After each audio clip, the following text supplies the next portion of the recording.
Hi there guys and girls, good day to each every one of you. Miss this view? Huh? Love this place. See that? Fascinating. Very cool in the eyes. Enjoy it with your bold eyes. You know what guys and girls, I'm here at the top of my house because I have to take this all away.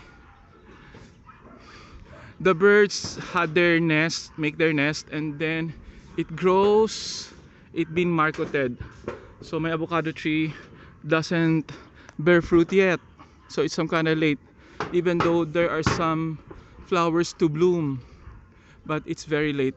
And since that my scissor wouldn't be enough to take all this off, I decided to have it another day using a, how do you call this, lagare in English, saw.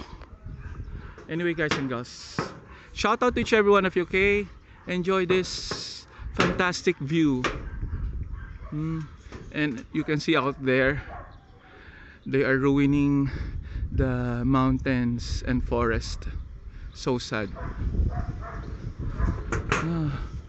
By the way, today is May 27, 2024, and it's Monday. Oh my gosh! You want me to sing you guys and girls our Monday anthem? It's just another manic Monday. Wish it were Sunday, and I'll just have my fun day, and I don't have to run day. It's just another manic Monday. Hi there guys and girls, shout out to each every one of you. Thank you Lord for all the blessings that you gave, for all the trials and challenges that I surpassed. And to all my silent subscribers, to all my first